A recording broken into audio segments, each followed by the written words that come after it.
to our first annual potato mashing contest. Do we have any volunteers, perhaps from this table? Dr. Lingle, did you raise your hand? Well, certainly. No, I'm just joking. This is our 20th annual State of the Community Breakfast, and we're certainly pleased that each of you have taken time out of your day to be here with us to attend this meeting. We do have a great slate of speakers for you this morning, and as you know, just being here in this great, great new Onslow County government complex, we have a lot of exciting things going on here in Onslow County. One being your attendance here this morning is part of beginning and making history for our community with this tremendous asset that you're sitting in this morning.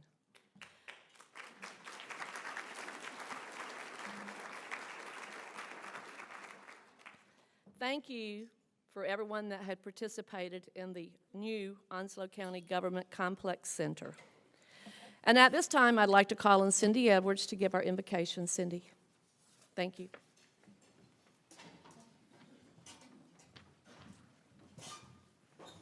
Thank you. Good morning. Let's take a moment to pray. Heavenly Father, today as we gather to celebrate and take stock of our community's blessings, challenges, and opportunities, we first stop to give you thanks. Lord, thank you for life, for our freedom, and for our community. Thank you for those who labor to make these blessings possible. Grant us wisdom to value the life and liberties we possess, wisdom to rise to the challenges of growth and development, wisdom to live in honor in all we do to serve our community, our country, and you. Give our community, its leaders and defenders, grace and peace. Where we lack understanding, bring truth and light. Where we are weak, impart strength. Where there has been injury, heal and restore. We thank you for all those in our community who spend their lives in the service of others. This is humanity's greatest calling and your command. Bless the food we have received and those who prepared it. Bless this gathering, every person in attendance today, and those who are watching. And God bless our community. In your name we ask, amen. And it is my pleasure to introduce Lorette Lejeune, the president of the Jacksonville Onslow Chamber of Commerce.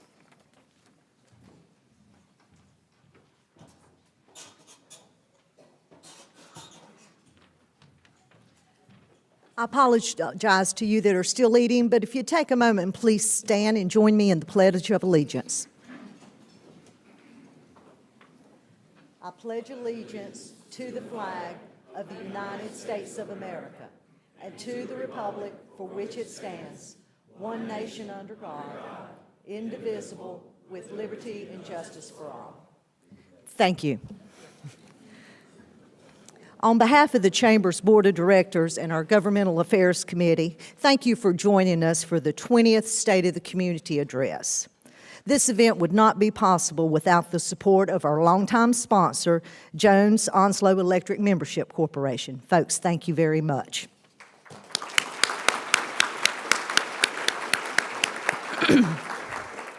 I also want to acknowledge the hard work of our lead staff person for this event, Janet Bowen, our Finance Director and Governmental Affairs Manager.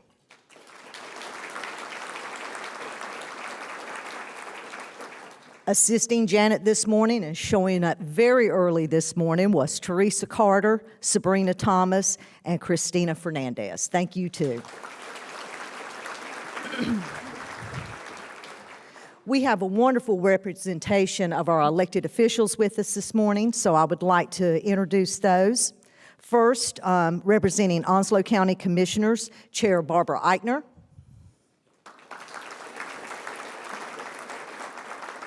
Vice Chairman Paul Buchanan. Commissioner Jack Bright. Commissioner W.C. Jarman. And Commissioner Millionaire Williams. And we are also pleased to have Onslow County Sheriff Hans Miller with us this morning. Thank you, Hans. From the Jacksonville City Council, we have Mayor Sammy Phillips, Mayor Pro Tem Michael Lazzara, Councilman Jerry Bittner, Councilman Randy Thomas, Councilman Bob Warden. The Onslow County School Board is also well represented by Board Chair Pam Thomas, Board Member Joel Churchwell, Board Member Earl Taylor. Sorry, Earl. Board Member Paul Wiggins, and Board Member Bob Williams. And lastly, thank you, Billy Sewell and his staff at Golden Corral for the wonderful meal this morning. And a special thank you to our newest chamber member, Port City Java, for supplying the much-needed coffee. And we also had a lot of help from the county staff here. A lot of people jumped in throughout this process, was here early this morning, yesterday afternoon. But we want to give special thanks to Julie Wan and Heather Norris for all the work they did helping us with this. Thank you.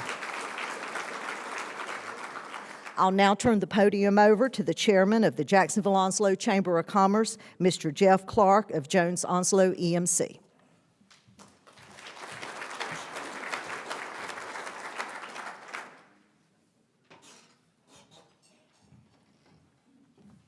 Thank you, Lorette. Good morning, everyone. It's good to be here. Thank you for being here. Yesterday, I was talking with my wife for a few minutes, and she asked me, she said, "Do you have any kind of part in this thing tomorrow?" I said, yeah, I get to introduce all of the speakers. And she said, "Well, listen, whatever you do, don't try to be too charming or too witty or too intellectual." She said, "Just be yourself."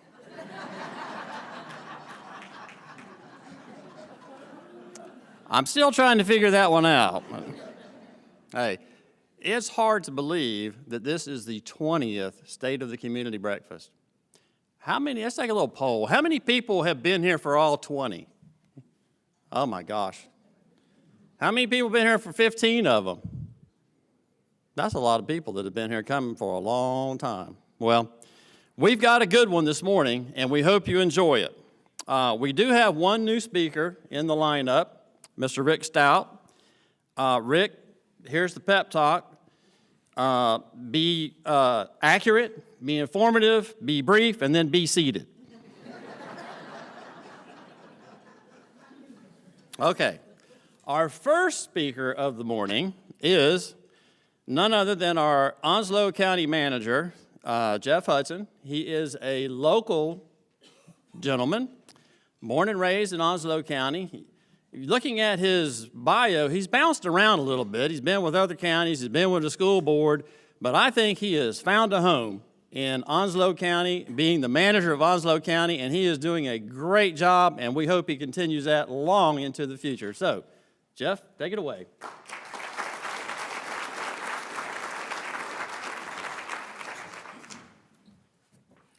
Thank you very much. I do appreciate the opportunity to speak to you on behalf of the Board of County Commissioners, Chairman Barbara Eichner, Vice Chairman Paul Buchanan, as well as Commissioners Jack Bright, W.C. Jarman, and Millionaire Williams. I believe it is appropriate that the first community-sponsored event in this new Onslow County Government Center is the State of the Community's 20th anniversary. The true value of this building is not the brick, steel, and concrete. The value is that it provides a location for our community to come together, confront the issues of the day, and create opportunities for tomorrow. You know, now, as I'm saying those words, I realize that there have been many tomorrows in Onslow's long history. Some have been times of celebration, and some can only be described as times of hardship and struggle. But all, woven together, make us Onslow County. As you walked into the room today, you may have noticed a large exhibit directly outside in the corridor. When completed, the display shall depict a timeline of Onslow County, highlighting some of the most important events in our 281 years of existence. The exhibit is placed there in that central spot to serve as a constant reminder that compared to the long history of a community, all of us are on this earth for only a brief time.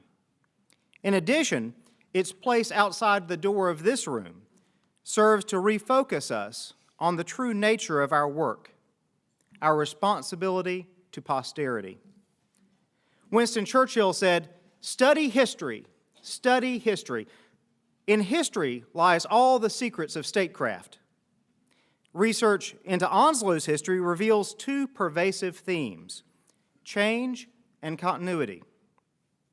More than many of our sister counties in North Carolina, Onslow County has been subjected to extreme changes. Changes such as the location of our military bases, from Camp Davis to Marsoc, the growth and decline of agriculture and the textile industry, the Great Depression, the Great Recession, the 202K plus-up, sequestration and downsizing, and most recently, tremendous population growth and urbanization. So what have been the results of recent change? Our county's population grew faster than any other county in the state of North Carolina between 2009 and 2013. We now rank 11th in population out of 100 counties in the state. The State Demographer's Office estimates nearly 194,000 people call Onslow County home. The public school system is the 13th largest in the state with over 25,000 students. And this year, of course, more than 420 students arrived at the doors of our school system and other schools in the county. Our Building Inspections Office issued 29% more commercial building permits in 2014 than it did in the year before. And ladies and gentlemen, let's not forget, we have our own Krispy Kreme donuts now.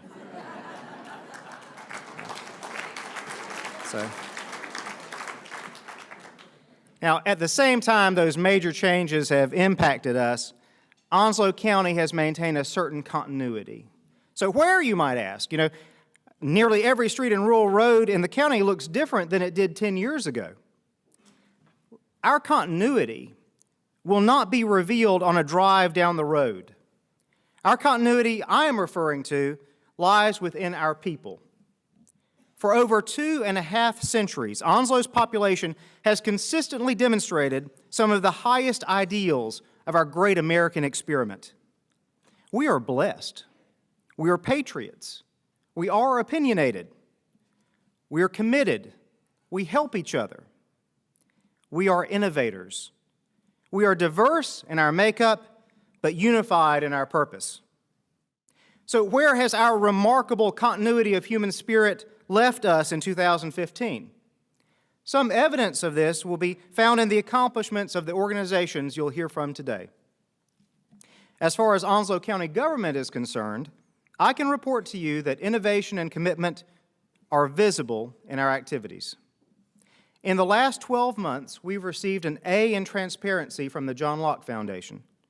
Standard & Poor's has given us the highest credit rating our county has ever received, a AA.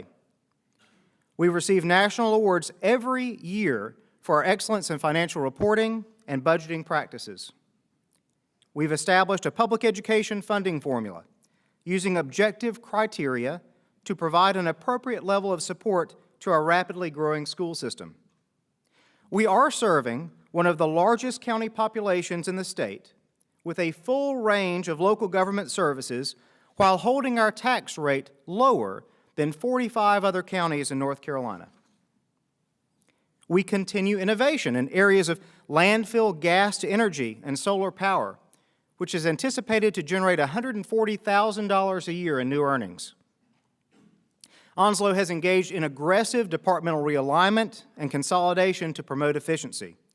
We have successfully planned and are implementing capital improvement programs which are putting in place vital community infrastructure such as a new countywide emergency radio communication system, the Sneads Ferry Environmental Education System and Public Library, landfill expansion, this new government center, a new consolidated human services building, a new airport, multiple school and community college construction projects, and we have also entered a 4-year budget planning cycle, which forecasts budget needs between revaluations. Now, that new methodology allows me to stand here and tell you today that absent currently unknown external forces beyond the control of the county, there will be no property tax increase within the next proposed budget of Onslow County government. The accomplishments I've just spoken to you about did not come easy. The last 6 years have had a tremendous impact on Onslow County government's workforce. We've downsized core government services by 75 positions during a time, as I mentioned previously, of significant population growth. In fact, I can tell you that county government has been laboring for years to accomplish very basic but very difficult things. Things like establishing competitive wages for our employees so that we can recruit and retain the highest quality and most efficient workforce. Creating a reserve fund for disasters. Establishing and maintaining a capital funding program which has allowed us to build infrastructure that better serves the public and allows our employees not only the tools they need to work effectively, but also simple, basic things like the ability to see sunlight and breathe clean air. If you've ever worked on a farm, you know that sometimes your back is bent to the work. You labor over the row that you're tending. But after a while, after that significant work has been done, you can lift your head up and you can see the possibility of new beginnings. Today, ladies and gentlemen, Onslow County government is lifting its head. Today, we're moving from daily management to daily leadership, from laboring over the issues of the day to also creating a new vision for tomorrow. Helen Keller said that the only thing worse than being blind is having sight but no vision. It's our responsibility to undertake such work that future generations look back through the timeline of Onslow and express thanks for the vision being established today. Now, by virtue of you sitting here, it's evident that you are invested in this community. For 20 years, audiences have attended this event and listened attentively to speakers. But I tell you now that the most important words communicated in this room today will not come from platform speakers. They must come from you. It is your vision and that of other invested citizens that is needed to guide the progress of our community. In the middle of your table is an envelope marked "Do Not Open." I know some of you already opened it. That's okay. That's all right. Take that envelope and open it up.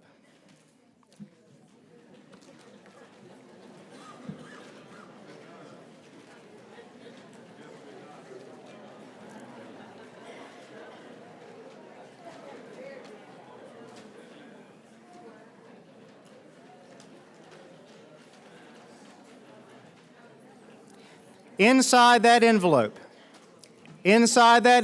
you're going to find cards like this one and pens with which to write your vision for Onslow in 2050. Now, don't do it right now. There's going to be a little bit of time at the end of the event this morning. On your program it says reflections. That would be a minute or two for you to jot down some thoughts. So why 2050? Why the year 2050? It's because that year is beyond the tenure of any elected official, any government employee. The vital process of visioning is not meant to enhance one single person, not meant to advance one area of the county or a particular project. This process is establishing what our future should look like. You are the first to have the opportunity to provide input. Over the next several months, we will be collecting the thoughts of a large sample of individuals that live within our community. When compiled, we will share this information with every unit of local government, every community partner, and the news media. This new data will then be presented to the Board of Commissioners who seek to undertake the task of finalizing a new vision for our county. that vision, based on the continuity of collective wisdom within our citizens, will guide the work of Onslow County government into the future. If you wish to take the cards and return them later, please do so. We would also welcome your vision electronically. Directions for providing that input to us are on the cards at your table. In closing today, I leave you with the words of one of our tremendous local public servants, Miss Lisa Whitman-Grice, Director of the Onslow County Museum. Lisa wrote the concluding paragraph of that exhibit that I referenced at the start of my speech, which will be completed just outside these chambers. The concluding paragraph reads as follows: "The history of Onslow County is one that unfolded slowly and deliberately, keeping pace with the ebb and flow of the waterways that course through the landscape. In comparison, the story of contemporary Onslow in the post-World War II era is one of rapid and dramatic change. Although these two images may seem in sharp contrast, they are parts of a whole. Onslow is far more than meets the eye. One must look deeper into the heart of this community, travel its back roads, explore its natural beauty, and talk to its people. Thus, with the knowledge of our past and an understanding of our present, we can better plan and prepare for our future. Ladies and gentlemen, together we can establish a clear vision. We shall advance it through cooperation, and we must sustain it through the continuity of commitment. May God bless all of you, and may God bless Onslow County. Thank you.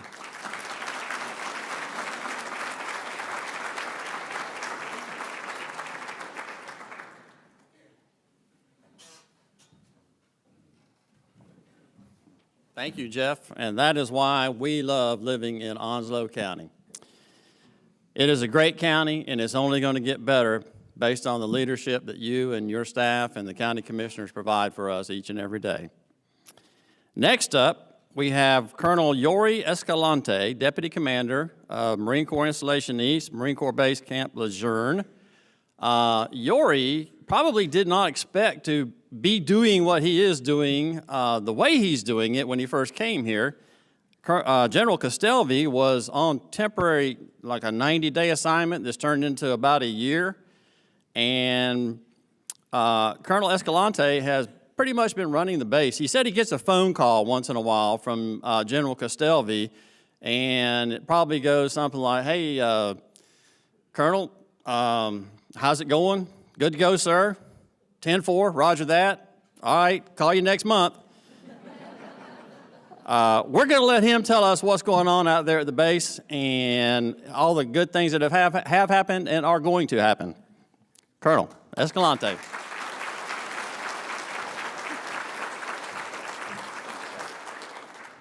I'll let you know the phone calls are a little longer than that.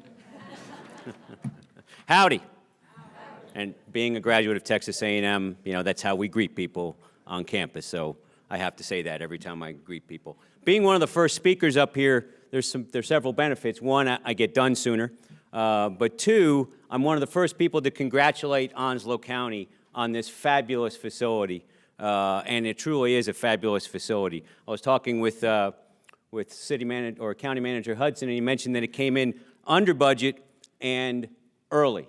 And both Colonel Salmon and I are taking notes as to what contractor they used so that we can get that same level of performance with the myriad of construction projects that are going on both of our installations. I'm honored to represent Brigadier General Castelvi here today, who we had all hoped was going to be back by now, but continues to serve in our latest fight against extremism. You should know he deeply regrets passing up another opportunity to be with you, share in your company, and talk about the great things that our installations are doing here aboard Camp Lejeune and New River. Since becoming Deputy Commander last October, I've had the opportunity to meet with hundreds of community members and also through attending several state-level meetings. I think I can confirm what we all know right away and have known for quite a while, that the relationship that we have between Camp Lejeune and Marine Corps Air Station New River and the Jacksonville, Onslow County community is probably the strongest in the state of North Carolina, as far as military affairs is concerned. I witnessed that firsthand in my first official function that I had, which was the Beirut Memorial Ceremony, and I see that continuously on a day-to-day basis.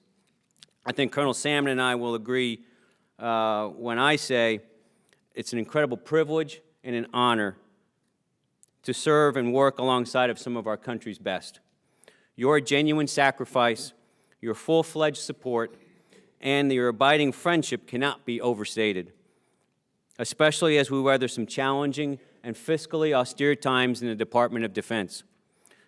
Personally, I find it exciting to be back here at Camp Lejeune for this next chapter in our history. With the few minutes that I have, I think it would be beneficial to bring you up to speed on what's going on in the Marine Corps, the state of our Corps with our new Commandant, and to let you know how that falls into the context of where our installations will fit into that vision with General Dunford. Our new Commandant, General Joseph Dunford, who's no stranger to the Carolina MAGTF. He was an infantry battalion commander here in 6th Marines about 20 years ago. Recently published his planning guidance, which identifies the outlook for the Corps, his outlook for the Corps, and will directly influence how we at the installation level will posture ourselves to support the Marine Corps' mission as a whole. Now, up front, he says there are no indications that the future will be any less challenging or the demand for Marines will decrease in any way. And I think we can see as we watch the news that that's a pretty fair assertion, a pretty fair assumption. Also in that 16-page document, which I would encourage every one of y'all to read at www.marines.mil, it's 16 pages. It's a very easy read, but it's full of great information. He acknowledges that we've accepted considerable risk in our infrastructure sustainment through the past several years in order to focus on the main effort, that being sustaining the warfighter. And now it's time to address that risk. He gives us, as base commanders, more latitude for determining how we're going to commit already fiscally constrained resources and asks us to do that while resourcing or reducing overall operating support costs, eliminating redundancies, creating common levels of support, and most importantly, ensuring that that's all linked to readiness. What that basically means is that we will need to continually reevaluate how we are prioritizing those scarce resources, as well as be more creative to optimize the critical services we offer our Marines and their families. We need to reduce energy consumption and conserve fiscal resources, all while ensuring the installation's safety and security, improving our aging infrastructure, and supporting the training of new weapons platforms across the air, land, and sea spectrum. From an operational standpoint at Camp Lejeune, Major General Beidler will tell you that he is laser-focused on operational readiness as it pertains to the future of the 2nd Marine Expeditionary Force. What was the new normal is now the normal, as hotspots throughout the world continue to increase, prompting operational units to shift their footing from regularly scheduled large-scale deployments like we've been doing in Iraq and Afghanistan to a state of constant readiness that enables them to respond to emerging crises across the globe. His priority remains to ensure that his Marines are ready to deploy when needed, trained to a high level and standard in order to complete any task that emerges and is presented to them, and are committed at all levels to making values-based decisions in the face of whatever challenges may come.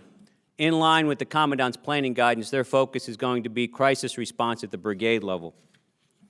With that perspective, let's briefly take a look at how growth and development in the face of downsizing has affected Camp Lejeune. The Marine Corps prides itself on doing more with less, but it's clear that we've reached the saturation point as far as that's concerned. We challenge ourselves to be better stewards of taxpayer dollars and to further lean our operations at every opportunity. In addressing these redundancies, recently Marine Corps Base Camp Lejeune and Marine Corps Air Station New River began taking steps to consolidate functions and consolidate services that are common to both. And most recently, with information technology and the programs in the Marine Corps Community Services spectrum, we've been able to do that, resulting in multi-million-dollar savings while retaining the capability to provide effective support to the Marines and their families.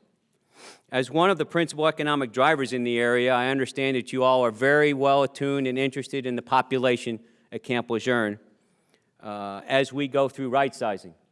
Right-sizing is a nice way of saying downsizing. As we downsize from 202,000, actually more than 202,000, as we're pushing and building up the force to approximately 175,000, that has impacts on the community. Now, I say 175,000, but right now the number is 182,000 for the foreseeable future. But that 175,000 is the absolute minimum that the Marine Corps can handle in order to address operational requirements, crisis response, and potential major combat operations, all while preserving institutional health and overall combat readiness. So where does that leave Camp Lejeune? The second largest installation in the Marine Corps. We anticipate that the population of Camp Lejeune will progressively drop in size from a high of nearly 46,000 in 2012 to about 39,000 by 2020, roughly 7,000 Marines and sailors. And that was all part of the buildup that occurred as we got up past 202,000 Marines. In fact, we're projected to cut about 4,000, lose about 4,000 Marines this year alone as units start to be disestablished. Now, despite the budget and force structure cuts, Camp Lejeune construction activities programmed as we were going through that buildup continue to take place, along with what was occurring with the growth of Marine Special Ops Command and the Commandant's Barracks initiatives, and they continue to make their mark across the base. At the beginning of this year, there were more than 385 ongoing construction contracts and construction projects at Marine Corps Base Camp Lejeune and Marine Corps Air Station New River, much the reason why we need that list of the contractors that you've got. And that's at a value of more than $2.1 billion. That's billion with a B in construction across the two installations. In fact, just between September and December of this year, there was $82 million of work in place taking place in construction on Camp Lejeune, and we'll complete another $230 million by the end of this fiscal year. Over the next 12 months after that, approximately $1 billion in new facilities are going to be conveyed on Camp Lejeune and Marine Corps Air Station New River. These projects range all the spectrum and the capabilities that are required for the Marine Corps. From the new hangars and taxiways that Colonel Salmon will definitely bring up in his remarks, to training and operation venues, to improvements to our Naval Hospital. The construction activities at Camp Lejeune that probably have the biggest impact on the community are our roads projects. What we refer to as the Base Entry Road Project is actually 3 separate military construction projects and a Department of North Carolina transportation project funded through the Defense Access Roads Program. This project, in its entirety, will construct a new entryway at Highway 24 near Bell Fork Road, bring a 4-lane road that will facilitate movement of traffic to Brewster Boulevard, Holcomb Boulevard, and Sneads Ferry Road. We estimate that the entire project is going to be complete in 2016, but as early as just this past fall, we've had portions of that project already open and get completed. One being the expansion of Brewster Road, or Brewster Boulevard, from a 2-lane road to a 4-lane road, and of course the opening of the Wilson Gate right off of 24. That alleviated a lot of the traffic on Lejeune Road and at the main gate, as well as provided great access to our hospital, to the schools, and to other services here on the base. We expect to see work starting as soon as next month, where Wilson Road and Holcomb Boulevard are going to intersect. And later this year, we expect to see the completion of the Wilson Gate entryway, which will then allow us to open that on a full-time basis. With respect to family housing, our public-private partnership venture, I'm trying not to get tongue-tied, continues to provide high-quality family housing for the Marine sailors and their families on Camp Lejeune and New River. Between our 2 housing partners, we currently have on-base quarters for over 5,000 families. And as we forecasted last year, Atlantic Marine Corps Communities, or AMCC, has 136 homes under construction in the Knox Landing neighborhood with a planned completion of later this year. That effort's going to bring us to an end state of 5,207 homes. But with the impacts of force reduction and troop reduction and other external factors, there's been a big impact on occupancy. AMCC has seen a dramatic decrease in occupancy over the past year. In order to sustain the partnership and provide housing services to our families as they live at Lejeune and New River, they have begun to open leasing to homes on Camp Lejeune for an additional category of residents who already have base access and have escort privileges, including unaccompanied service members, meaning bachelors, reservists, Department of Defense civilian employees, military retirees, surviving spouses, and defense contractors with common access cards. AMCC has already done this same type of opening of residences at Marine Corps Air Station New River, at Marine Corps Air Station Cherry Point, and also at Marine Corps Air Station Buford down in South Carolina. And this year, here recently, they've started to open up those homes in Tarawa Terrace, Berkeley Manor, and Paradise Point aboard Camp Lejeune. As far as enlisted bachelor housing is concerned, though, Camp Lejeune continues to address the barracks so that no more than 2 Marines or sailors share a room at any given time. That's what's part of the Commandant's Marine Corps Barracks Initiative.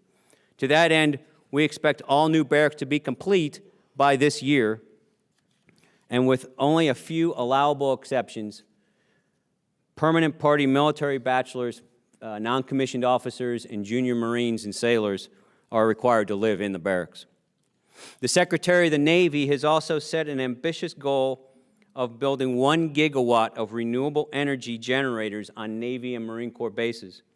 In an effort to achieve that goal here recently, the Department will soon sign a lease with Duke Energy to allow them to construct a solar power array aboard Camp Lejeune, which will put between 13 and 18 megawatts of renewable energy back into the grid.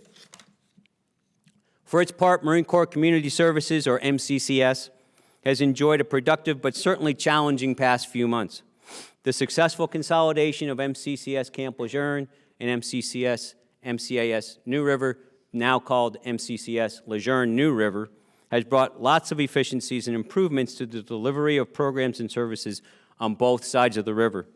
But challenges have come in the form of significant budget cuts and funding reductions, driven by a combination of elements to include reduced appropriations from Congress, which actually funds specific programs within MCCS, as well as the reduction of non-appropriated fund programs due to the drawdown of Marines, the pressure on revenue-generating venues such as the Marine Corps Exchange, our Marine Marts, and the club system, and retailer competition with our competitors out in town.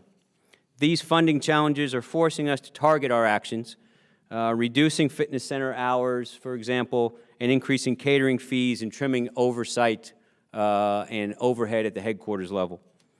Due to these significant challenges, coupled with appropriations reductions which fund a portion of MCCS, we have instituted pricing guidelines for the use of MCCS catering and facilities aboard Camp Lejeune and MCAS New River.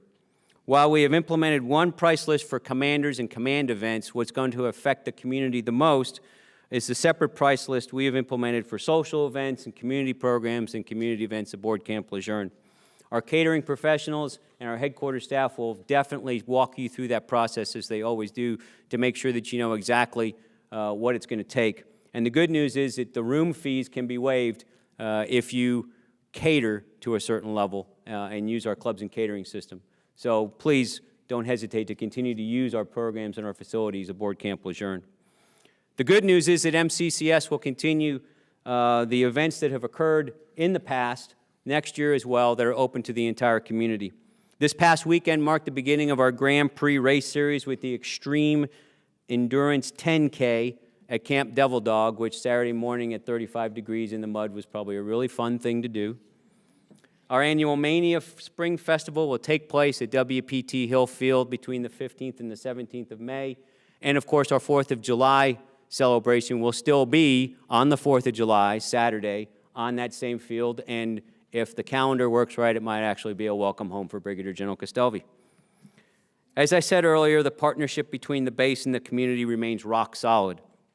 And this is in large part due to the work of the Community Military Cooperative Planning Group Executive Steering Committee, which works together to identify solutions over issues that affect both the community and the military installations. Over the past year, the Executive Steering Committee has been focusing its efforts on protecting and sustaining freshwater aquifers in and around Onslow County that are shared with Camp Lejeune and New River, and ensuring that our community and law enforcement on the military side can communicate via radio and computer dispatch. Additionally, we are making considerable progress in synchronizing Camp Lejeune's traffic lights with the city of Jacksonville to alleviate traffic, and we've taken a lot of steps with our construction to ensure that we've been able to do that. The Intelligent Traffic Management System, or ITMS, will give the city the capability to manage traffic flow through a series of strategically placed cameras and the controlling of traffic light patterns. Because most of the traffic congestion in Jacksonville takes place as service members enter and exit the installation. After a memorandum of understanding is signed between the base and the city will now have the ability to control some of those traffic lights near the front gate and some of them further on into the base that affect traffic off base. Again, greatly improving traffic flow as the county continues to grow. To the delight of our residents at Camp Lejeune, the farmers market opened this past year, and it's going to remain open even longer this year. This is a highlight of how we, as a military installation, are showing our cooperation with the agricultural industry and seeing how we can work together for the benefit of the both. Last week, I was at the North Carolina Ag Development Forum up in Raleigh at the State Fairgrounds, and that was the theme. And I think we were able to explain very succinctly how that cooperation and that collaboration is vital to making sure that we have land that can be used for agriculture and land that can be used for training and military operations as well. And finally, here at Camp Lejeune, we want to exploit as much of the communication aspects and communication venues that we can in order to ensure our residents and the local community are up to speed with what's going on Camp Lejeune and New River. While we still retain our traditional newspapers and website, our social media platform is one of the largest in the Marine Corps, and on a weekly basis, we have about 89,000 hits through social media for Camp Lejeune. Across the social media landscape, we're constantly updating the public with a steady stream of up-to-the-minute information, advisories, and announcements. So please be sure to like us. I'm learning how to do that because I'm on Facebook now myself. And please tell us how we can improve and give us some feedback. We also expect to complete our annual computation of economic impact. The Camp Lejeune, New River, and all the installations that are part of Marine Corps Installations East have on their local community. This year, our headquarters, Marine Corps Installations Command up in Washington, D.C., has taken a deeper interest in these computations and establishing baselines for the entire Corps. And as we work together to determine the true impact economically that our installations have with our local communities, we will obviously share that with you. So in closing, I hope today's message gives you a better understanding of what's going on Camp Lejeune. There's many external dynamics that affect our ability to protect with absolute certainty the next several years. Our Marines and sailors are performing magnificently, whether they're at home or abroad, and they deserve nothing less than that same support from Camp Lejeune and the local community. Thank you very much, and Semper Fidelis.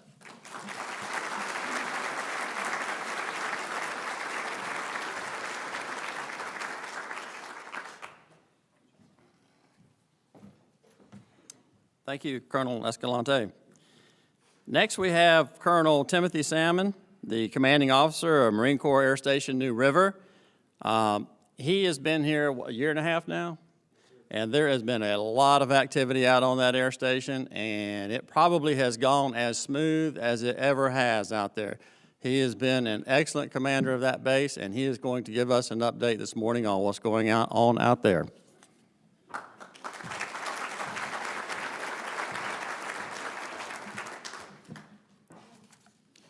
Good morning, ladies and gentlemen. It's indeed an honor and a privilege to be here with you today to discuss the state of our community. Yuri, I appreciate the big picture Marine Corps stuff from the MCI East perspective that allows me to focus on just New River. Be brief and be seated. MCS New River, while other organizations in the Marine Corps are downsizing, is increasing by 10% over the next few years. and we're increasing our facilities to support that.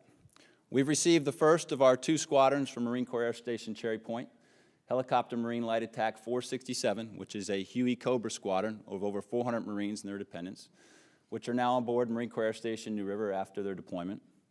And with January next year, we'll be receiving Helicopter Marine Heavy HMH 366, which is a CH-53 squadron with over 250 Marines after they return from deployment.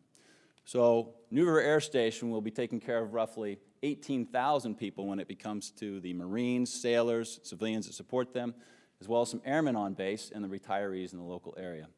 Roughly 1/6 and getting larger as a percentage of the Lejeune New River installations. Since last year's State of the Community, we've completed several building projects. We've completed the Marina Waterfront Community Center, which is a terrific facility that people from Lejeune and the local area come to. We've also completed our second Child Development Center and the hangar for our Marine Operational Test and Evaluation Squadron, VMX 22. That's been roughly $36 million in spending. This year, this month, we are going to complete the hangar for the 302 Helicopter Marine Training Squadron, which trains our 53 Echo pilots and crew chiefs, as well as the Mega Hangar, which is a 4x VMM or tilt-rotor helicopter squadron hangar. It's the largest in the Marine Corps, and we're going to have a ribbon cutting for that in April. So many of you will be at that, along with the media for that event. Those 2 projects together are $225 million in building alone. So quite a bit of that obviously going into the local community. Some additional construction that's going on in New River is an Installation Personal Administration Center, an Installation Communication Center, as well as renovating barracks for the new squadrons that are coming to us. That's $32 million in spending. MCS New River's total annual economic impact is just under $500 million this year in FY14, slightly down from FY15 due to the construction that's now tapering off after the last few years of significant construction. About $400 million of that goes into the personnel salaries, so that's a large chunk. There have been some cost-saving measures that Colonel Escalante talked about with the consolidation of Marine Corps Community Services, as well as our S6 into their G6, and our Public Affairs Office is now part of Lejeune's Public Affairs Office, as well as 2nd Marine Expeditionary Force. And that's all due to the downsizing in personnel efficiencies, as well as needing to get public affairs officers forward deployed. So they've done a great job in that consolidation effort. Our Marine Corps Community Services, what we basically did is keep the services that we have to the degree we could while downsizing some management. It's all controlled over there from Marine Corps Air, as I was, the Lejeune Marine MCCS community now, and they've done a great job. There are some cutbacks that we've had financially. Some of our gym hours have been shortened, and our youth center is closed until we get additional funding, but we're working on ways to mitigate those with the Marines we have and some volunteers. We've had a few key events at Marine Corps Air Station New River with the local community. One I'm most probably proud of is our Special Olympics Fall Games. We have a significant number of athletes, I think over 100 that come to that, as well as probably 150 Marines that volunteer to support them. And when they come into our fitness center and crowd it with their families, it's a true joy to see the smiles on their faces. An event I will never forget, and I'm happy to support. We also support the Military Affairs Committee with the dinners and the fish fry. I appreciate that support. Usually support 500 to 1,000 of our Marines and feed them. And we also do tours aboard the base to heighten awareness of what we do at Marine Corps Air Station New River and our devotion to our country. We are working very hard to get an open house event at Marine Corps Air Station New River. We've not been able to do one over the last few years due to a lot of the construction, but if we can get the right event approved by higher headquarters, we may be doing that as early as the 4th of July, around the 4th of July fireworks that they hold at Lejeune. Probably on the 5th we might have an event there, but that's still to be determined, and if we can do it, it'll allow the local community to get out and see some of the construction that we've done, as well as a very nice event. So, in conclusion, I'd like to thank you for your dedicated efforts to help our Marines and their families in the local community. It allows us to do our work, sustaining them, training them, deploying them, and reconstituting them back in defense of our country. So, once again, thank you all for what you do for us.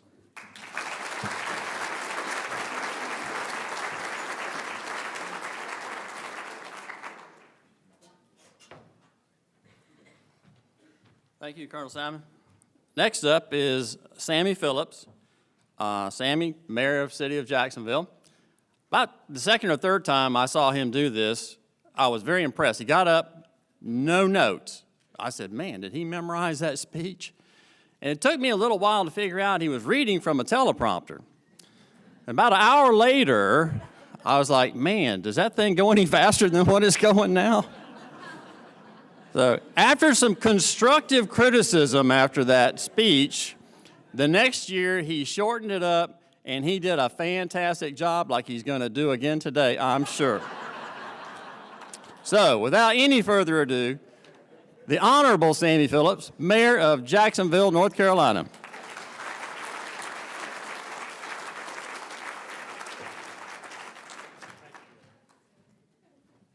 Yes, indeed. I do have that dubious honor of having given one of the longest spills in State of the Community history. I think in 20 years, nobody's topped my 22 minutes. I promise you, I know that, that great breakfast we had from Billy and his folks today, a lot of you are probably rapidly approaching your mid-morning nap time. So I'm going to try to make this short and sweet today, and hopefully I'll be brief, as Jeff says. As the mayor of the city of Jacksonville, though, I'm very proud and happy to report to you that the state of our city, Jacksonville, continues to flourish and prosper. We have all this encouraging news that Colonel Escalante and Colonel Salmon give us this morning about what's going on to the base, and a lot of that translates to what happens out in the community also. We continue building for the future, and I'm exceptionally proud of how the council, our city council, has worked together to provide leadership resulting in so many quality of life improvements for all of our citizens. I would be remiss at this point if I did not give credit where proper credit is due. And that would be to recognize the exemplary job of managing our city that is provided by Dr. Richard Woodruff and his staff in the city manager's office, as well as the department heads of city government. Dr. Woodruff and his senior staff, management staff, have gone above and beyond in holding the line on expenses, and have worked closely with the council and myself to overcome revenue shortfalls that we've seen in recent years. And we still continue to deliver that quality, that level of service that our citizens have come to expect from their city government. And with that said, I would certainly be remiss if I did not recognize the employees of the city of Jacksonville that provide the daily services to the residents of our city. I'm always so encouraged by some of the reports I get from citizens throughout the different neighborhoods in Jacksonville about all the great experiences they have with our employees. And that does the heart good to hear that, because, they are the basis of our contact with our citizens. We have outstanding people. They're very dedicated to their role as far as making Jacksonville a great place to live. Here, now, a report on the state of the city of Jacksonville. And again, this will maybe divide your interest up a little bit.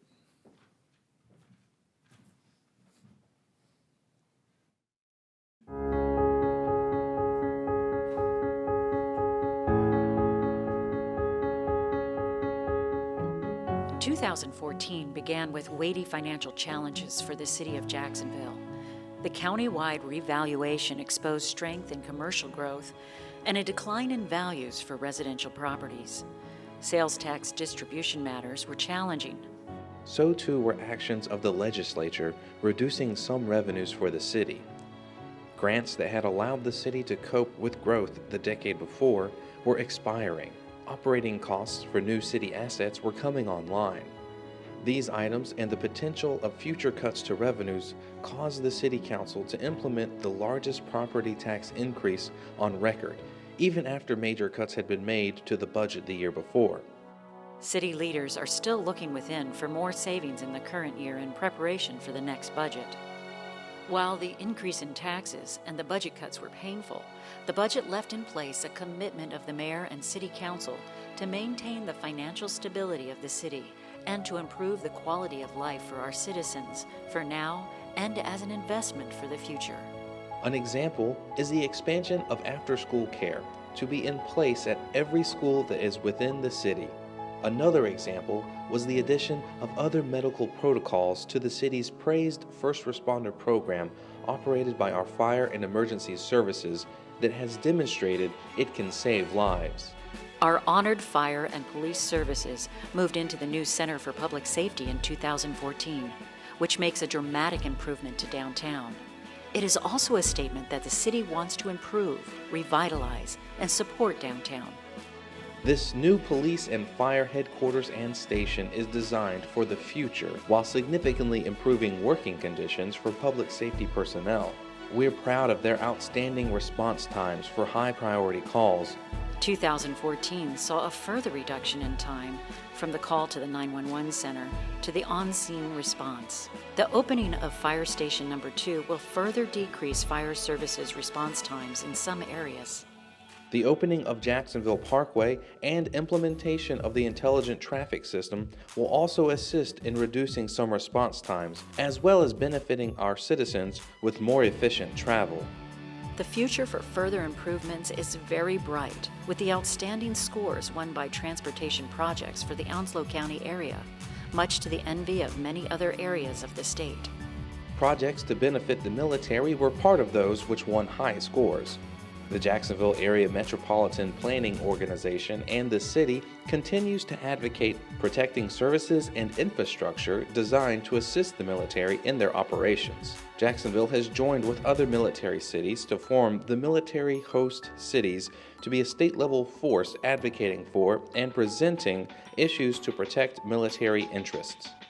We continue to provide service to the base through Jacksonville Transit, which continues to support economic development by providing reliable, inexpensive, and dependable transportation for those who need it to get to work or further their education. Last month was a record-setting month with more than 9,800 riders.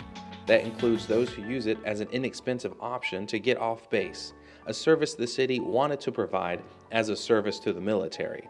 The city continues its pledge to never forget the sacrifices of the heroes that live among us and continued our support for military-related ceremonies and observances. We're proud that the Beirut Memorial Observance this year featured the sister of a young man whose name is on the wall. We're proud that the 9/11 Patriot Day ceremonies have continuously honored those who died on that day and those who have fought since that day protecting our freedom. And we're proud that the Freedom Fountain has become an icon of our honor to those who pass through our community in service to their country.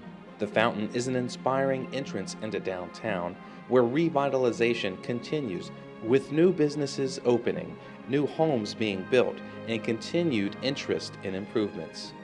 The opening of Jacksonville Landing proved the interest in water-based activities. The landing was a collaborative project of the county, state, and city, and benefits boating, fishing, recreation, and tourism. We're proud that the first event there was a fishing tournament featuring anglers from near and far. This would not have been possible without the city's leadership in restoration and preservation of the New River. We were honored by being named the Outstanding Municipal Conservationist of the Year by the North Carolina Wildlife Federation for 2014. Our investment in the river and habitat protection benefits many quality of life issues. The closing of the old ramp is prompting discussion about more waterfront development, and the well-used landing hints at the potential for bigger and larger visitor activities. The city's Tourism Development Authority continues its investment in festivals, events, and projects that helps to keep travelers to stay longer in the area, and sporting events that bring them and their families to stay in lodging facilities and eat in our restaurants. Commercial construction, including restaurants and retail, continues while residential construction slows. Jacksonville is investing in infrastructure that will help further build our commercial base and to encourage more people to live in our city. Appearances matter, and the city continues to support Clean and Green Jacksonville. This includes new landscaping maintenance for many areas, improving the visual appearance of the city and the protection of our environment. Clean and Green Jacksonville was one of the top-rated items in a recent gathering held by the City Council, asking members of the city's advisory boards and committees what they liked about the city. Safety and the lack of crime scored the highest, along with our city having a small-town feel. We're proud that these citizen advisors scored citizen involvement and transparency very high, and also praised the military and city relations. The advisors said they wanted more improvements in the neighborhoods, more opportunities for large gathering spaces, and more water access. All things the City Council will face as challenges for the future.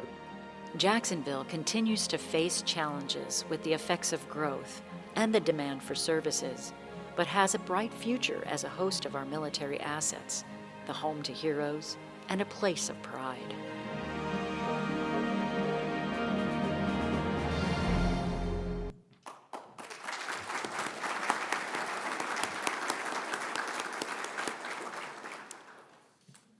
And believe it or not, in closing,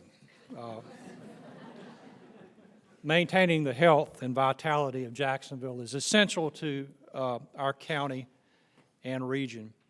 And I look forward to continue working closely with our state legislators, our Board of County Commissioners, and our local military commands, and all of our many community partners to ensure that Jacksonville and Onslow County continue to be a great place to live, work, play, and raise a family. I'm very proud to be a native son of Jacksonville, and I'm proud of what we are as a community, and I'm very proud to help lead this community and this city into the future. Thank you.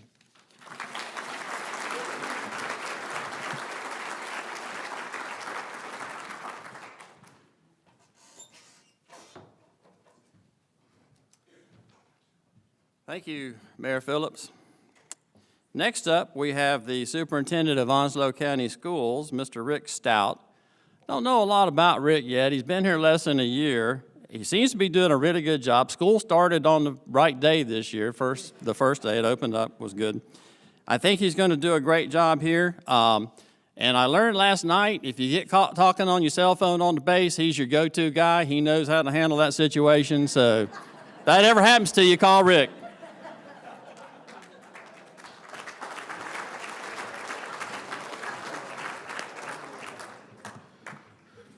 I'm the newbie. First of all, I want to thank everyone in this room. Many of you have accepted me into the community. The transition has been wonderful. It will be a year, March 1st, and I can tell you I have no idea how fast that year has went by. I want to thank my board for having faith in me and bringing me here to Onslow County. I'm so happy to be here, and I'm so proud of our school system and our partnerships that we have, and I'm going to talk a little bit about that. And you know, this event right here, I have not seen in the different counties I've been to, and I think it's a wonderful event. For 20 years, to be able to find out how your community is growing is great things, to be able to find the successes, the challenges, and the opportunities impacting the future of Onslow County. My remarks this morning will focus on some highlights of our school system as well as some challenges. In particular, we are using a new and innovative ways to best serve our students and trying to reach excellence. But I want to start talking a little bit about our growth. That has been a big conversation for us in this past year. From 2013 to 14 to our current year, we actually grew 307 students. And we heard about the military drawback, and you've heard that again today from Colonel. But we're seeing a different trend than what we've seen over the last 3 years. We have 25,000, just over 25,564 students in our school system, and about 2,000 over the last 5 years, but that trend's changed. Mostly they're non-military. So what is that saying? If you build it, they shall come. And we're seeing tremendous growth in that area that's non-military impacted. With that student population growth, you well know that puts a strain on our facilities. In March of 2014, County Manager Hudson spoke to this, that our Board of Education and the County Commissioners were thankful we're able to sit down and work out a situation of finding funding for facilities over the next 10 years called the Joint Educational Funding Policy. Under this agreement, the county will provide the funds for our buildings over the next 10 years with the requirement that the school system had to maximize our seating capacities within the county. So in January of this year, our Board of Education made the difficult task of approving a redistricting plan that was very difficult for everyone in our county in those conversations. While it was a very difficult decision, our district and school personnel are working very diligently at the present moment of making sure that transition is a positive experience for everyone that's involved.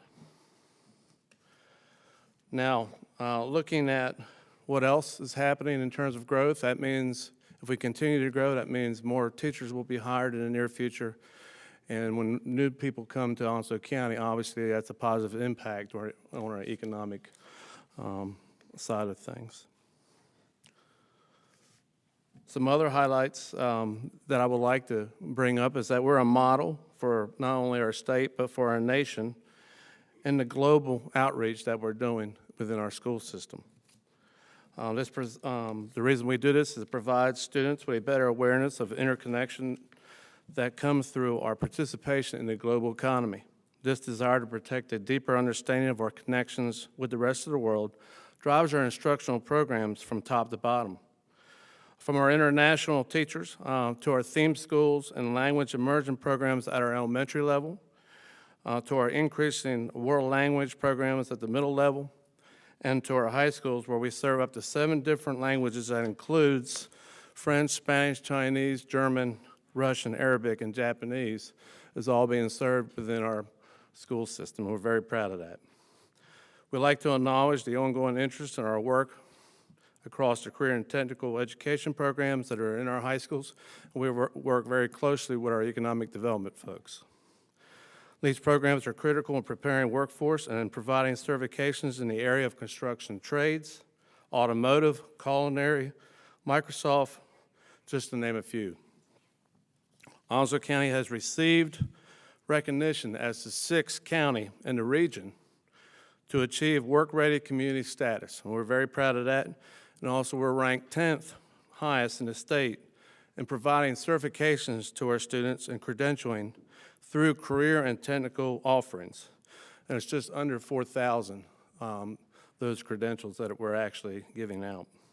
This recognition measures how our community is preparing students to be career-ready through the number of career readiness certificates awarded, and the high school graduation rate has been impacted and has increased to over 89%. We're very happy and working to get that over the 90% this year. Another highlight is also, I want to mention our Trades Day that we have each and every year, and I encourage you to come out. Our students come out and they do their skills demonstration. They do a phenomenal job. And many of the students actually have employers there that actually offer them a job right on the spot. And we're excited about that in terms of what they're doing, but it also opens up the avenue of people like yourselves to come to that Trades Day and see how we're preparing students in our high schools. We are also very proud to let you know that we have rolled out our one-on-one project with over 6,000 computers given to our 7th, 8th, and 9th graders. It's just 1 year of a 4-year cycle. Our teachers are very well prepared, and it's just not turning on the machine. We believe just so you'll know, our computers is just a resource tool for our students to use, but we want them to be able to be ready for the 21st century because that's exactly what they'll be facing when they graduate from our high school. We've also been recognized federally in the federal government as a leading innovation in technology. I had the opportunity to visit the White House on the behalf of Onslow County Schools and this county for being one of the leaders. And we've also been accepted and invited into the League of Innovative Schools, which only 56 school districts in the nation actually participate. So we're very proud of that, being part of Onslow County Schools. Finally, I need to mention just a few of our partnerships. And this is where I think it's very important for us to operate within our schools and making sure that we recognize those who are involved in makes it worthwhile. Our military partnership, I believe, is a model for the nation to look at and learning how to work together and support each other.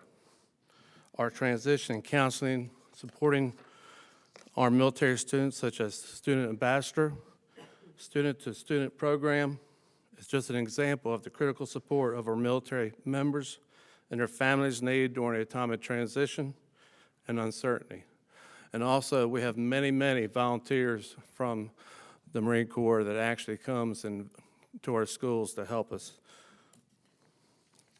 The community college partnership is second to none. Dr. Lingle and you and your staff has been very strong advocate in helping us reach the vision of preparing the next generation of students. The coursework and advanced workforce training they provide us helps our students complete the pathways, which we call Career and College Promise. Our partnership with the county government, the county commissioners, the city, can be seen in many different avenues through our park and rec, our funding, our law enforcement. The list can go on and on. That partnership is very, very strong and continue to grow. Our elected officials have even sat around the table this year with us, listening to our concerns and taking it back to Raleigh. And I appreciate everything they've done in supporting our public schools. Even the Onslow Memorial Hospital, thank you for your partnership for our students who actually go in and get health certifications, health occupation certifications, and other health-related services. Those partnerships are very important. The Chamber of Commerce for assisting us in the Business Assisting Schools and Education Program basis. As you well know, millions of dollars in volunteer hours actually come with that support from all of our businesses and partnerships. Jones Onslow for their Bright Ideas grants. We have a special night of recognition where so many teachers are being honored with little grants that makes a big difference in the world of what those students are able to have. Wells Fargo, as well as Principal of the Year, thank you so much. In closing, let me say that Onslow County Schools' vision is excellence in education. We have made great strides in pursuit of this vision, and unlike the recently released state school performance grades, we also recognize that education is a continuous process versus a specific end result. One letter or number will never be able to measure our education system's contributions to the overall success of Onslow County. We are committed to working with all of you to keep moving forward and making Onslow County the best ever. Through this work with you as individuals and community members, we can create a community where people want to live, open businesses, raise their families, and be proud to call home. Thank you.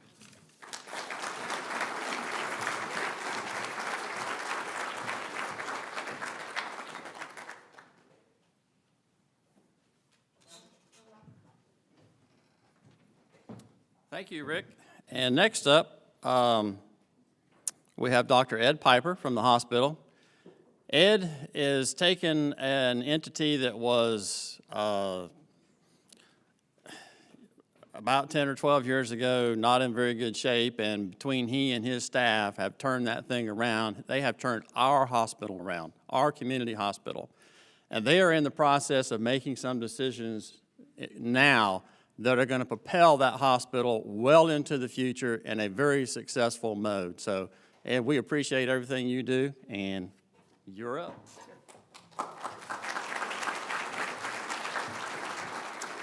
Well, good morning, folks. Morning. Well, we're almost there, right? I think they leave the Army guys to the end, right, Dr. Lingle?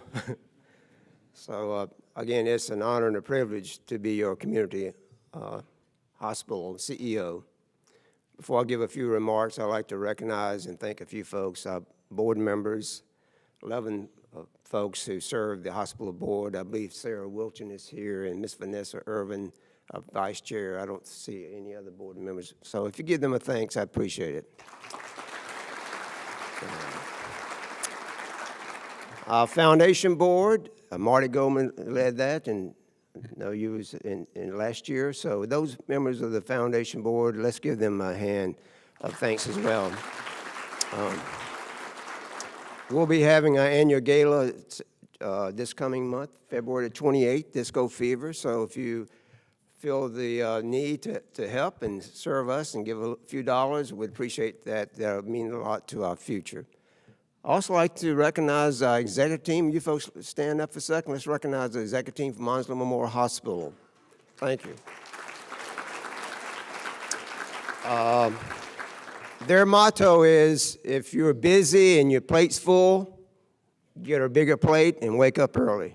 I also like to thank 1,500 members of our staff, of employees, medical staff, and auxiliary who come every day to serve our community in this mission of serving others. We had a very successful year, very busy year. 62,000 folks were treated in our emergency department. We did close to 7,000 surgical procedures, 3,400 wound care procedures in our state-of-the-art hyperbaric wound center, and brought in 1,900 new babies to the world this past year. And we made a few dollars. Our revenue exceeded expenses, which was very good that we were able to do that. Onslow Memorial Hospital, your community hospital, what I see faces 4 major challenges, short-term and long-term. The infrastructure, the patient tower is over 40 years old. It was designed and built to last about 35, 36 years, and it's still cranking along. We're putting a lot of money into the infrastructure to keep it going. Also, IT, information technology. It's like feeding a big bear you buy from the fair. It costs us $10 million to bring it home, and we're putting about $2 million in that bear every year because it loves new software packages and updates and those things. So it's a financial drain, but it means that we'll have now electronic medical records for the patients and the physicians, and very soon you'll have an entry portal from home if you have a computer to go in and check your own lab results and make appointments with local physicians. So we're excited about the IT, but again, a financial drain on our organization. Number 2 is our emergency department. As I mentioned, 62,000 folks came through the emergency department last year. Communities across our nation, the emergency department has become the modern-day cathedral. It's a place where people come for seeking peace from suffering. It's a place that's trying to connect the fragmented medical system of our society today, of lack of insurance, lack of coverage, lack of primary care access, lack of psychiatric care. Where else they go, they come to the modern cathedral to seek peace. Whether they are drunk, bleeding, stabbed, shot, stoned, assaulted, or abused, they come to the cathedral. A toddler who's beaten because it was having a tantrum. A 4-year-old sexual abuse. A teenager brought in by the parents for attempted suicide because he started hearing voices. A grandmother raising 4 grandchildren because her daughter is more in love with amphetamines than motherhood. A young spouse abused by the partner in the darkest of the night. An elderly man on the edge of Alzheimer's dementia, brought in by a neighbor because he was outside searching for his wife who died many years ago. This is our cathedral. This is what we see almost every day. This is our local community hospital serving the many needs of our society, and this is happening across America. We are working on primary care access. We are putting a lot of money into the Caring Community Clinic supported by the Onslow Ministries. Is Theo McClammy here? Theo, stand up, please. Let's recognize Theo McClammy. Thank you. Theo is the director of our Caring Community Clinic. At one time, it was 2 days a week in the evenings. People lined up early afternoon, waiting for hours to be seen because they have no other means of care. They've run out of their medications and have no money. So instead of them coming to the emergency department in that crowd and that noise where they seek peace from suffering, they now have another place to go, because with the directorship of the Caring Community Clinic by Theo, and you're doing a great ministry, Theo, and I really appreciate your dedication to that. And with some of the serving folks, volunteers and physicians and others, and non-clinical, coming there now every day, 5 days a week, to serve those who are seeking peace from suffering. Another part of that emergency department is the mental health. Mental health. Where any given day we have 5 to 10 patients waiting to be sent to a psychiatric facility. The modern-day cathedral is now the modern-day dungeon for the mentally ill. They have no other place to go.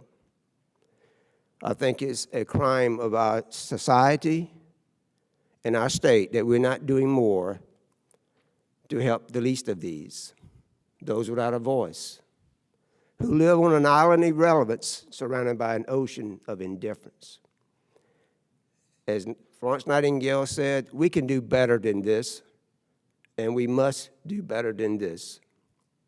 So if you want to know what type of society we have, 2 ways you can measure it: how you take care of the aged, the children, and the mental health. So we have a challenge before us, folks, in this modern cathedral where there's no other place to seek peace from suffering.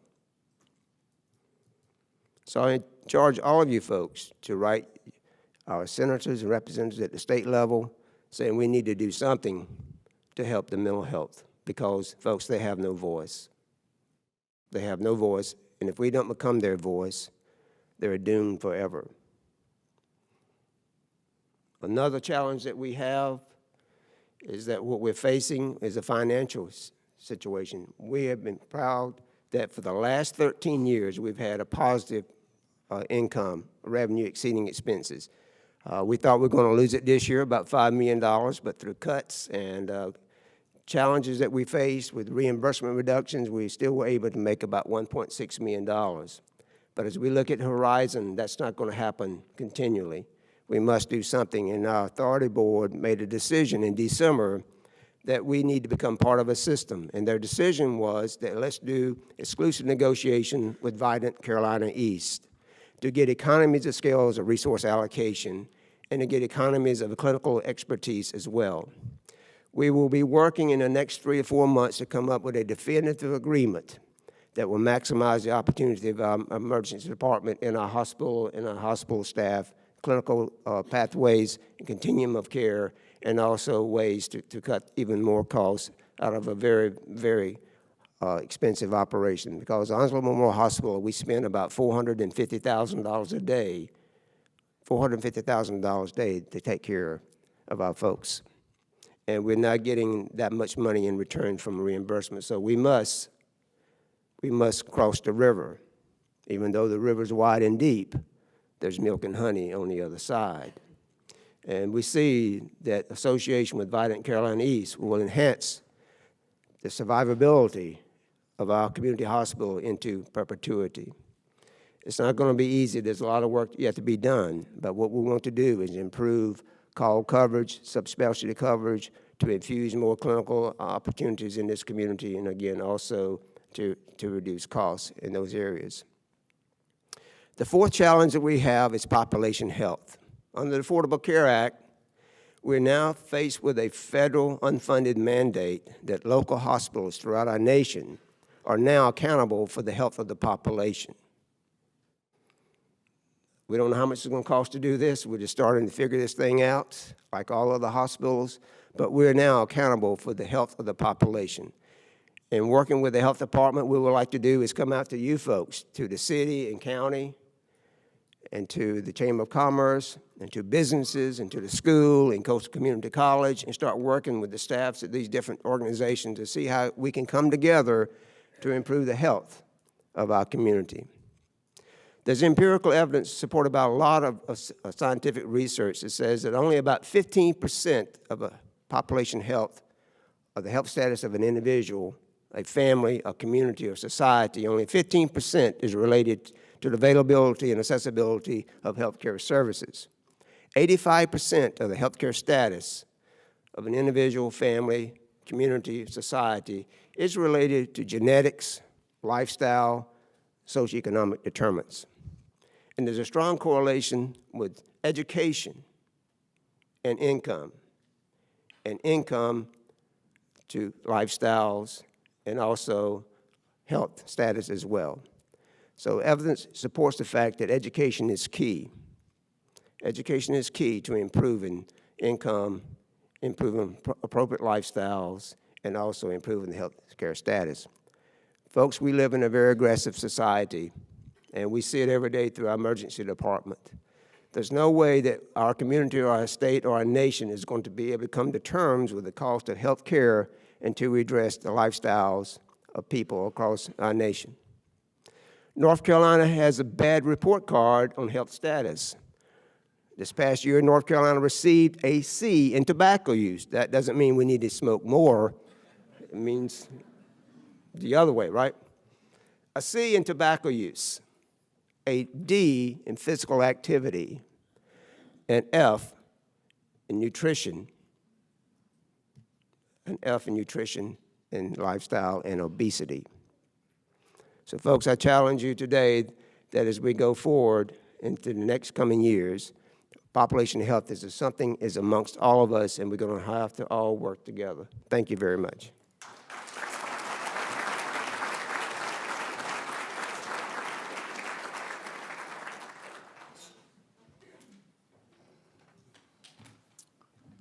Thank you, Dr. Piper. And now, last but not least, batting cleanup with a lifetime average of 999, Dr. Lingle. Now, he's going to come up here and he's going to talk about these other speakers probably and extol their virtues and say good things about them. And then he's going to talk a little bit about the community college, and then he's going to kind of wrap this thing up. And he's not going to say anything about himself, so I'm going to. This is the best community college president in the United States of America, and we have him right here in Onslow County, and it is his time.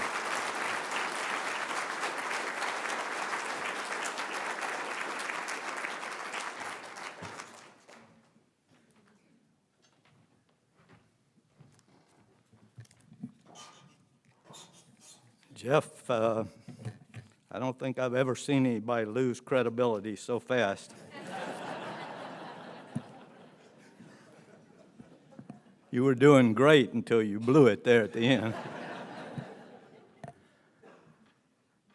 Last year, I got a lot of grief from members of my staff as well as some of the community leaders whom I greatly admire and respect, because I did exactly what Jeff just said, focused so much attention on the other major players in this unique Marine Corps community and not blowing the horn of your community college. I don't apologize for that for two reasons. First, most North Carolina community college presidents focus on the word college in their title.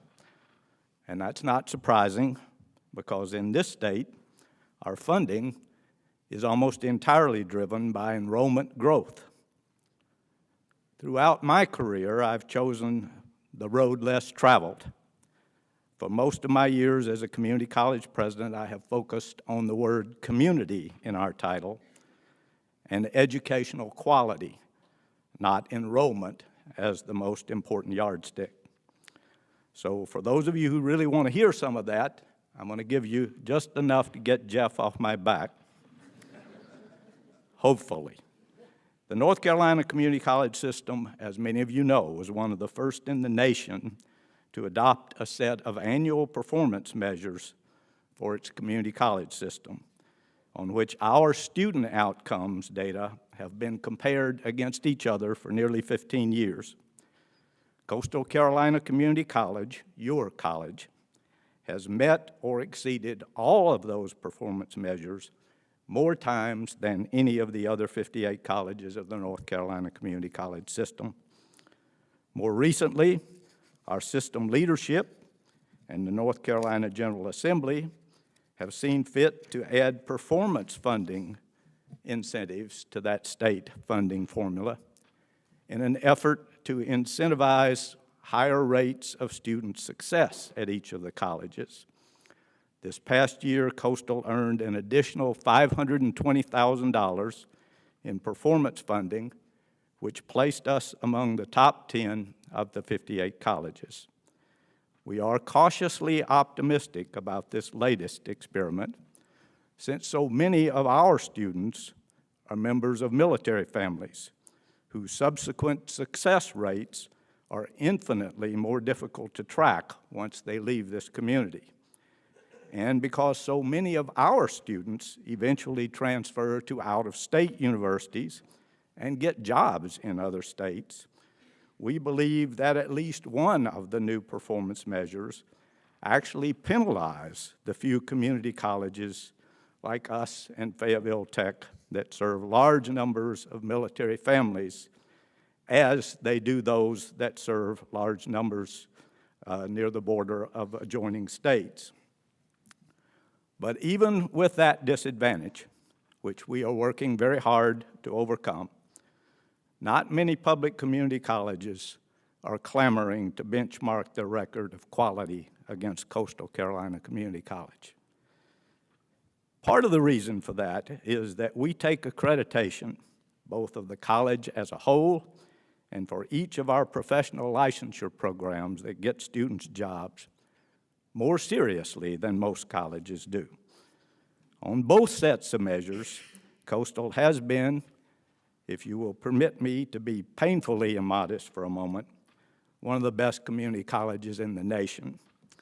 Our Small Business Center has received more annual awards and recognition from the State Board of Community Colleges than any of the 58. And as just one example, in the last statewide study of the effectiveness of North Carolina's community college associate degree nursing programs, and that's usually the flagship program for most community colleges in North Carolina, Coastal's ADN program was ranked #1. Now, the principal reason why I don't take a lot of time to put the spotlight on Coastal is that most of what I have just told you is not new and exciting. Much of what I've just reported on has been true for more than 20 years. But the main reason is that this is the Chamber's State of the Community breakfast. And while we are vain enough to believe that this unusual community would be less impressive without us, that is even more true, as you have heard this morning, of virtually all of the other players who have proudly reported to you this morning. We have heard from Colonel Yori Escalante, who was dragged kicking and screaming out of his dream job at Albany, Georgia, to come here and serve as Deputy Commander of Marine Corps Installations East. And folks, if you didn't get it through his speech, he is making it look easy. Either he is the most confident leader in the Marine Corps, or he is the best actor since Charlton Heston in the 10 Commandments. He is currently filling the considerably oversized combat boots of Brigadier General Cass Castelvi, one of the most personable and community-oriented commanding generals since Major General Bob Dickerson. So, Colonel, thank you for taking the time to bring us up to date this morning, and thank you for honoring us with your presence at the Chamber's annual membership banquet. That meant a lot to us all. And this part I was really kind of bracing myself for, because I thought that this was going to be the last time that I would get a chance to tell Colonel Tim Salmon how much we appreciate him. And I was trying to work up to that, and he looked at me like I had something large and green eating my face and said, "Ron, you know I have another year." And I said, "There is a God." Colonel Salmon is the movie star good-looking, incredibly personable, and very articulate commanding officer of MCAS New River. And he and his small staff not only did a great job, as they do every year, of hosting last year's State of the Community breakfast, but have graciously hosted 2 of the monthly dinner meetings of the Chamber's Military Affairs Committee. And Tim, it has been a genuine honor and a pleasure working with you, and I am delighted that you're going to be back with us for another year. Most of us can only imagine how difficult and challenging sequestration, which is the federal government's new word for we're not going to increase your budget, we're just going to ask you to do a whole lot more than what you've done before and figure out a way to make it work, and don't make us look bad in the process. I can tell you, because I know these 2 guys and I hold them in incredibly high regard, they are exceptional military commanders, and they, as you heard this morning, are not only going to take on the challenge, but they're Marines. And for more than 200 years, officers and NCOs like them have been leading the best trained, most admired, and most feared warriors on the planet. Thank you, gentlemen.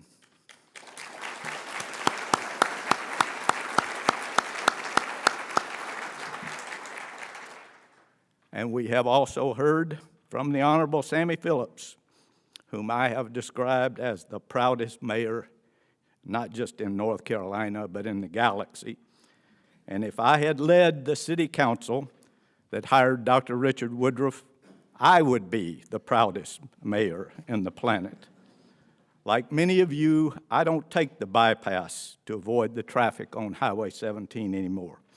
I am so proud to drive past the beautiful new boat access to the New River and to see the way the city has been transformed by the new public safety building and the Freedom Fountain, that I now go out of my way so I can look at them.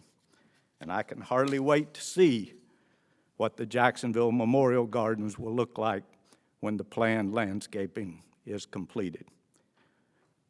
We have all seen what a visionary Dr. Woodruff can be, but a lot of the credit has to go to the city council members who have helped him shape his vision and have been so strongly supportive of his leadership. Let's give them a round of applause.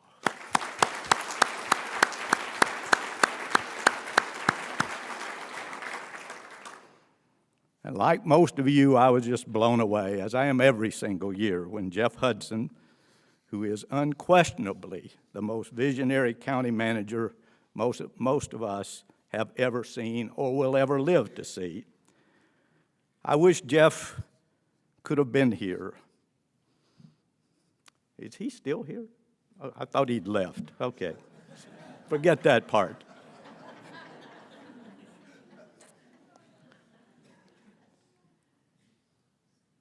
The work he's done with the school system after the bond issue and the work that he's done with Coastal Carolina Community College, yes, there is a tax increase, but much of that tax increase is going for things that have to be done. They're not nice tos, they have to be done. So many of you have commented about how attractive the college has become over the last few years. Since we finally finished the covered walkways, we've completed the long overdue signage update, we've connected Faculty Drive to Country Club, thank you, God, and started the construction of the new institutional support services building. Those things simply would not have happened without the resourcefulness of Jeff Hudson and the incredible support of Commissioners Barbara Eichner, Paul Buchanan, W.C. Jarman, Jack Bright, and the late Lionel Midget. And by the way, as much as I hate losing my old friend, having Millionaire Williams in there, we're not going to miss a beat. I've said it before, and I will continue saying it until it just isn't true anymore. This is the best county manager and the most visionary group of county commissioners I've ever had the privilege of working with, and I've been doing this a long time, folks.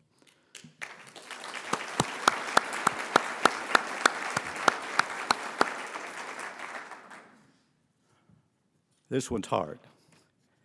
Most of us have gathered here today, who are gathered here today, have listened in awe as Dr. Ed Piper has described year after year, the nearly heartbreaking challenges that he inherited so many years ago when he assumed the role of CEO of Onslow Memorial Hospital.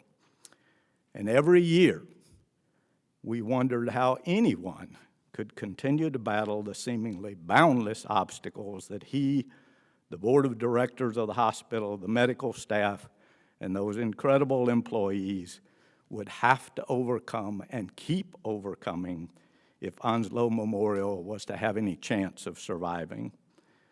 Finally, it became apparent that few, if any, standalone community hospitals are going to endure unless they become part of a much larger healthcare system.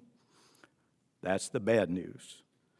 The good news is that Ed Piper, unbeknownst to us, recognized this harsh reality several years ago and has been working like Ed Piper, almost lost it there, to make our hospital attractive enough to allow his board and his senior staff to negotiate its own future. Nothing in the future of American healthcare is certain but the inevitability that it's going to change. And the announcement several years ago that Onslow Memorial's leadership will soon be negotiating the future of healthcare in our community with one of those large hospital concerns was a phenomenal tribute to vision, leadership, tenacity, and dedication, the likes of which most American communities will never see. Hoorah, Ed.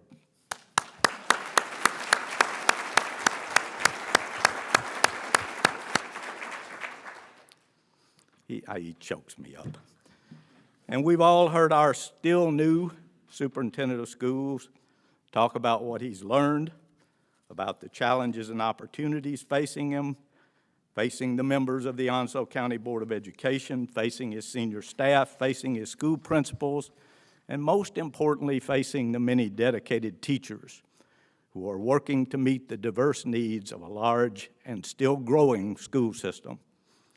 If the goal of the Board of Education was to pick somebody very different from Ron Singletary and Kathy Spencer, ladies and gentlemen, take a bow. You have accomplished your mission. I have had the privilege of meeting a lot of public school superintendents in my community college career, 42 years, and he reminds me much more of those I met when I was growing up than those who have been my contemporaries. He's a heck of an athlete, a former jock, a U.S. Army veteran. He's confident quietly in his own leadership, and he's unusually comfortable in his own skin. He has already learned that he has a knowledgeable, dedicated board of education and a strong, articulate, and fearless board chair. He asks lots of good questions, and he listens intently to the answers. I like him, and I'm really looking forward to working with him. I think you found a home, Rick.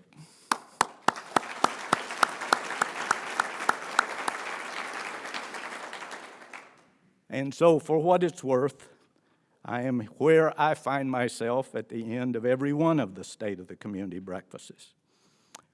I believe that teamwork, strong leadership, and effective partnerships can overcome all the challenges and all of the obstacles that would bring most communities to their knees. And God, am I proud to be part of this one. Thank you.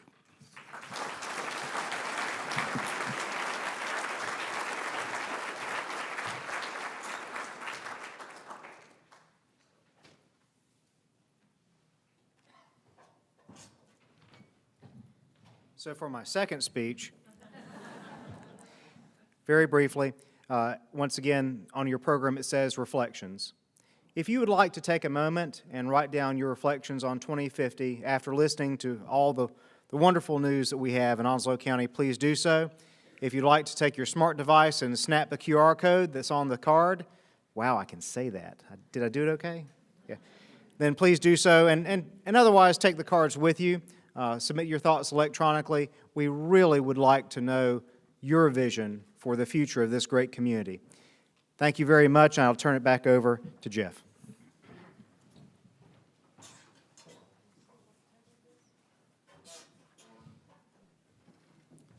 Thank you, Jeff. One housekeeping note, please, all of the speakers, if you would, come up here after the event is over for a photo op. I didn't make that up. She told me to say it. I had some closing comments, but Dr. Lingle took them all. So what we're going to do is I'm just going to say thank you for being here. Thank you to the Chamber and the sponsors of this fine event. Thank you to the speakers. You guys did a phenomenal job this year. Thank you to the county commissioners and the manager of the county for allowing us to use this facility today. And a big round of applause for Golden Corral. Those guys do a great job in feeding us at a lot of events besides this one. Most importantly, you guys are the reason that we can do this. The attendees that are here today make this event possible, make this event happen. Onslow County, we have a proud past, but more importantly, we have a fantastic future. There has been a great foundation laid for this community on which we can go forward and make everything in this county better than it already is. So that's our challenge going down the road, and I know that each and every one of us are up to that challenge each and every day, and we will make that actually happen. By the way, all of your bosses called and said, get back to work. Thank you, and have a great day.